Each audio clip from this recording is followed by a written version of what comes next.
Let's take a look at the defensive tackles, and this is a group that, they upgraded. They took Mason Graham with their first pick, 5th overall. They signed Malik Collins. When you look at this defensive tackle group, how good can it be, and how much do you think it's improved? Well, I thought Dalvin Tomlinson was great. Malik Collins here, you're going to see this guy can bend, and he's super impressive. Little skinny ankles. He runs like a linebacker. I was super impressed with him at camp. His ability to move in a small space, great.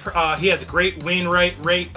Those people who like to do those numbers, I just like to watch the film. And what I see on film is a guy who can run. He's a guy who causes absolute mayhem. Now you're going to see Mason Graham. This is what he does. He gets in the backfield, and he just causes a mess. You watch it every day on tape when you watch him at Michigan. You're going to see, again, a guy with great balance, a former state champ wrestler. He's got violent hands. He'll be able to anchor in there on first and second down. But going back to those defensive ends, these guys fit that mold too. They're just a little bit bigger, right? These are guys that can move. They can one gap penetrate. Now, Mason Graham can also anchor in there. And for me, when you get rid of a really, really good football player like Dalvin Tomlinson, it tells I want to get to my schema completely. And what Dalvin Tomlinson could not do very well is rush the passer.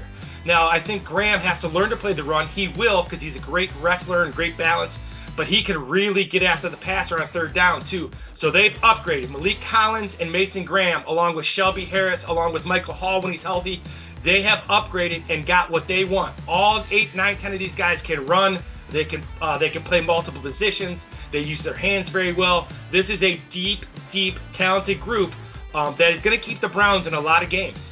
How important is it relative to the entire scheme of the defense for that line to win and create the havoc?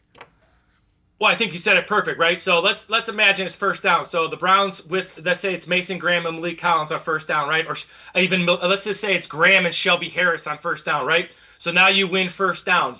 Once you win first down as a Cleveland Browns defense with Jim Schwartz as your coordinator, now you can rush the passer, right? So now these linebackers, because on first down, those lines cause such havoc they can tackle. Now you get to second and third and long.